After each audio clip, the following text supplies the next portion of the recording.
Serahkan agenda kehidupan kita ke dalam tangan Tuhan. Anak Yesus mempunyai ruang datang ke dalam hidup kita.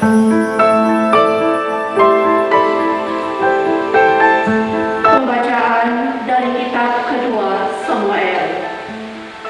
Pada waktu itu, ketika Raja Daud telah menatap di rumahnya sendiri dan Tuhan telah mengaruniakan kepadanya keamanan terhadap semua musuh di sekelilingnya, berkatalah Raja Daud kepada Nabi Nathan, "Lihatlah, aku ini diam dalam rumah kayu aras, padahal tabut Allah diam di bawah tenda." Lalu berkatalah Nabi Nathan kepada Raja, "Baik, lakukanlah segala sesuatu yang dikandung hatimu, sebab Tuhan menyertai engkau." Tetapi pada malam itu juga datanglah firman Tuhan kepada Nathan, "Pergilah, katakanlah kepada hamba-Ku Daud, beginilah firman Tuhan, masakan engkau yang mendirikan rumah untuk kudiami? Akulah yang mengambil engkau dari padang ketika engkau mengiring kambing domba.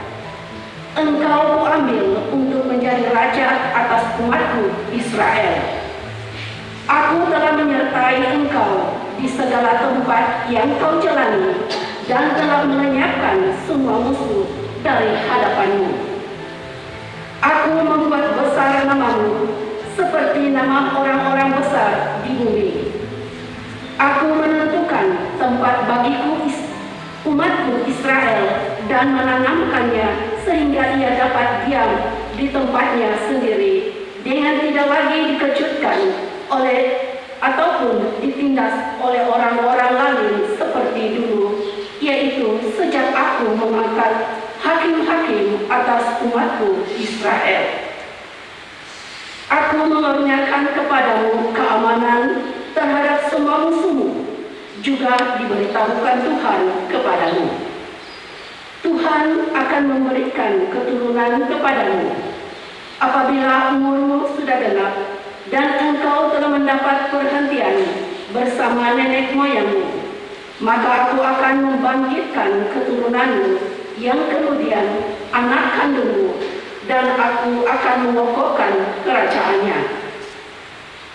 Aku akan menjadi bapaknya dan ia akan menjadi anakku. Keluarga dan kerajaanmu akan kokoh untuk selama-lamanya di hadapanku. Takhtamu akan kokoh untuk selama-lamanya." Demikianlah sabda Tuhan. Syukur kepada Allah. Sahutan kita, kerelaan Tuhan hendak menyanyikan selama-lamanya. Kerelaan Tuhan hendak menyanyikan selama-lamanya. Aku hendak menyanyikan kasih setia Tuhan selama-lamanya, hendak menuturkan kesetiaanmu turun-temurun. Sebab kasih setiamu dibangun untuk selama-lamanya, kesetiaanmu tegak seperti langit. Kerelaan Tuhan hendak menyanyikan selama-lamanya.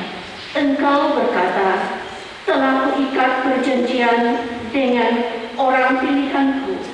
Aku telah bersumpah karena Daud hambaku. Aku hendak menadahkan anak cucumu untuk selama-lamanya dan membangun takhtamu turun-temurun." Kerelaan Tuhan hendak menyanyikan selama-lamanya. Dia pun akan berseru kepadaku, "Bapakulah engkau, Allahku dan gunung batu keselamatanku." Untuk selama-lamanya aku akan memelihara kasih setiaku bagi dia, dan perjanjianku dengannya kupegang teguh. Kerelaan Tuhan hendak menyanyikan selama-lamanya. Pembacaan dari surat Rasul Paulus kepada jemaat di Roma. Saudara-saudara, Allah berkuasa menguatkan kamu menurut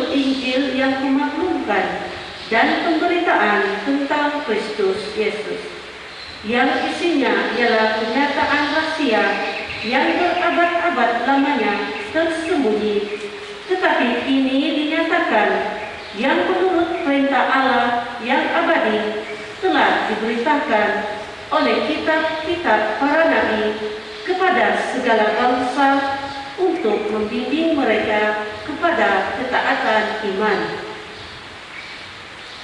Bagi Dia satu-satunya Allah yang penuh hikmat itu, segala kemuliaan sampai selama-lamanya oleh Yesus Kristus. Amin.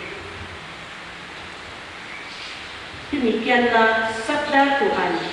Syukur kepada Allah.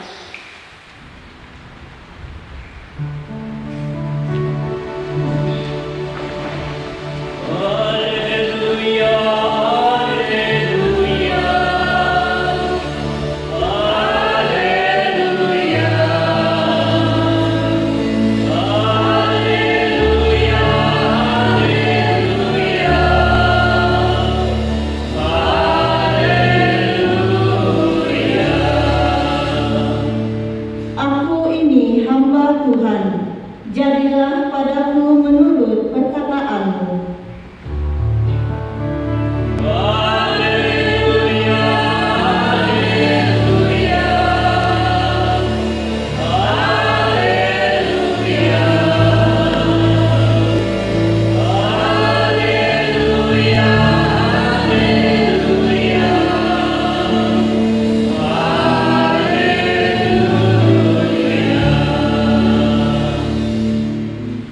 Tuhan bersamamu.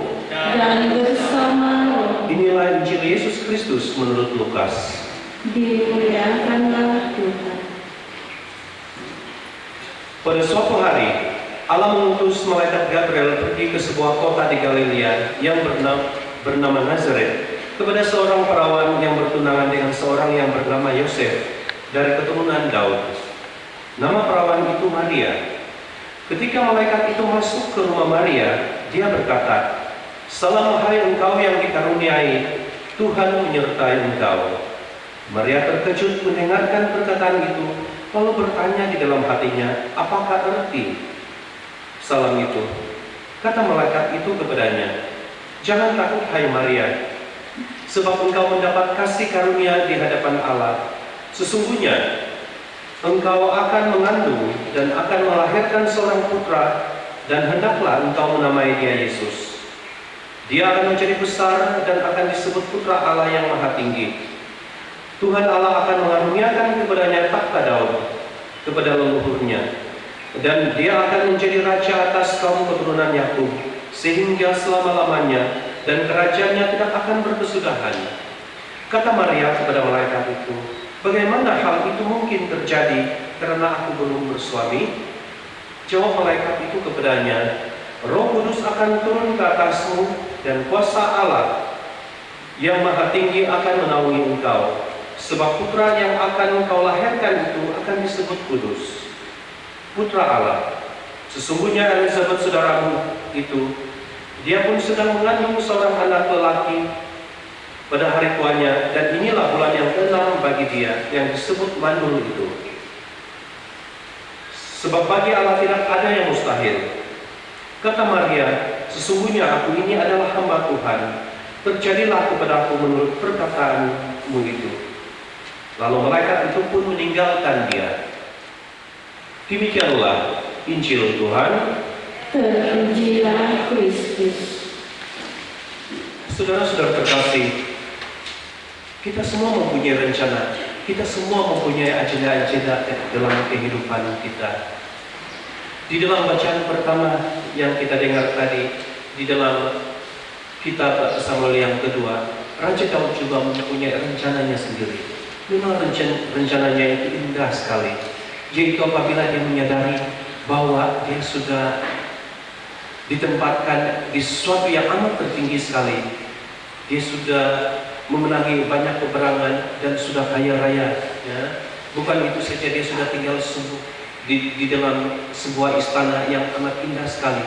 Dan barulah dia menyadari bahwa apabila dan melihat tabut perjanjian Tuhan yang hanya tinggal di kemah saja, yang selama ini di mana melalui tabut perjanjian itu kuasa Tuhan senantiasa bersama umat-umat Israel pada masa itu untuk memenangi banyak peperangan dan sebagainya. Dan di sanalah dia merencanakan untuk membuat sebuah rumah kediaman Tuhan yang indah itu. Tetapi saudara-saudari, pada malamnya melalui Nabi Nathan, Tuhan berbicara, memberitahu kepada Daud melalui Nabi Nathan. Dia katakan, beritahulah hambaku Daud bahwa apa rencanamu itu untuk membuat rumah bagiku itu bagaimana pula, sedangkan aku inilah yang sepatutnya mendirikan rumah. Selama hidupmu aku selalu menyertai engkau, menjadi engkau terkenal, menjadi engkau kuat, menjadi engkau raja dan sebagainya. Bagaimana engkau mendirikan rumah bagiku? Dan di sana Tuhan merencanakan sesuatu melalui keturunan, melalui keluarga Daud, melalui keturunanmu akan kudirikan sebuah kerajaan yang tidak akan berkesudahan. Dia akan tetap selama-lamanya melalui keturunanmu itu. Rahmat Tuhan, keselamatan Tuhan itu akan senantiasa terus menyertai umatnya. Dan inilah yang ditunggu-tunggu, terus ditunggu-tunggu oleh umat Israel. Sehingga di dalam bacaan yang kedua yang kita dengar sebentar tadi, yaitu surat Rasul Paulus kepada umat di rumah, di dalam penutupan suratnya, dia mengatakan, rahasia Allah yang sudah lama tersembunyi itu, yang dinanti-nantikan oleh umat Israel, sudah dinyatakan. Kini dinyatakan, Rasul Paulus katakan, dan ini benar-benar dinyatakan, permulaan pernyataan akan rahasia Allah yang sudah berabad-abad lamanya yang ditunggu-tunggu itu bermula melalui kabar malaikat kepada Santa Perawan Maria seperti yang kita dengar di dalam Injil sebentar tadi. Saudara-saudari, kita semua mempunyai agenda kehidupan masing-masing. Kita banyak rencana-rencana dalam kehidupan kita. Tetapi sebagai pengikut Kristus, agenda kehidupan siapa yang kita turuti dalam kehidupan kita? Agenda kita ataupun agenda Tuhan? Kehendak rencana kita atau rencana Tuhan kita turuti? Kerajaan siapa yang kita bangunkan? Kerajaan kita atau kerajaan Allah? Karena ada juga kerajaan iblis, kerajaan setan. Apakah kerajaan yang kita sedang bangunkan benar-benar dapat memegahkan kerajaan iblis itu ataupun kerajaan Allah? Bagaimana pula dengan pribadi Maria? Mari kita lihat pribadi Maria, sikap Maria di dalam Injil yang kita dengar sebentar tadi. Maria benar-benar tidak mengikuti agenda, kehendak atau membangunkan kerajaannya sendiri apabila dia mengatakan ya kepada malaikat Gabriel untuk menjadi ibu Yesus. Dia mengatakan, sesungguhnya aku ini adalah hamba Tuhan, terjadilah kepadaku menurut perkataanmu. Coba kita bayangkan apa kesannya apabila Maria menerima dengan kerelaan rencana Allah di dalam kehidupannya itu, yaitu risikonya amat tinggi sekali. Apabila dia mengandung tanpa bersuami, tentunya dia akan direjam batu sampai mati menurut undang-undang Yahudi pada masa itu. Nah, walaupun demikian, Maria tetap beriman dan percaya sebab apa yang mustahil bagi manusia, tidak ada yang mustahil bagi Allah. Di dalam imannya, Maria mengatakan iya dan menyerahkan segala-galanya ke dalam tangan Tuhan. Dia tetap teguh dan percaya walaupun banyak rintangan dan cabaran yang bakal dia hadapi. Tetapi apabila Maria mengatakan menyerahkan segala-galanya dan mengatakan iya kepada rancangan Tuhan, kepada kehendak Allah, maka Yesus lahir. Saudara-saudari, Maria menunjukkan teladan bagaimana menjadi pengikut Yesus yang sejati apabila dia berserah sepenuhnya ke dalam tangan Tuhan yang amat mencintai kita semua. Ingatlah, bila kita dipanggil Tuhan dan kita mengatakan iya terhadap kehendak-Nya dan kita serahkan segala-galanya ke dalam tangan-Nya, ingat, rahmat-Nya juga akan senantiasa menyertai kita. Sewaktu Anda dan pasangan Anda berkawin, bukan hanya Anda dan pasangan Anda yang dipersatukan. Anda dan pasangan Anda dipersatukan dengan Yesus sebab perkawinan Anda adalah sakramen. Dan kalau Anda menerima semuanya itu dengan penuh penyerahan, dengan penuh pengabdian, maka rahmat sakramen itu senantiasa menyertai kalau kita benar-benar menyadarinya. Sebab itu, kalau kita tidak memperdulikan pasangan kita lagi, dia juga menjejaskan hubungan kita dengan Yesus. Sudah tentu tidak mudah untuk menyerahkan segala-galanya ke dalam tangan Tuhan. Sebab itu berarti harus meninggalkan banyak perkara, banyak rencana-rencana, banyak agenda-agenda kehidupan kita yang bukan seturut kehendak Allah itu. Dan memang apabila kita menyerahkan segala-galanya kepada Tuhan, maka kita akan menghadapi pula suatu ketidakpastian di dalam kehidupan kita. Seperti Maria, saya sudah serahkan segala-galanya kepada Tuhan. Jadi apa yang terjadi di dalam kehidupan ini nanti Tuhan? Banyak ketidakpastian yang kita tidak paham, yang kita tidak tahu, seperti Maria juga. Ya, dan kadang-kala ketidakpastian itu amat merisaukan kita dan amat menakutkan kita untuk kita hadapi di masa mendatang. Saudara-saudara terkasih, kita semua menghadapi keputusan seperti Maria. Apakah kita menyerahkan segala-galanya kepada Tuhan dan membiarkan Tuhan bekerja walaupun bagi manusia semuanya itu adalah mustahil?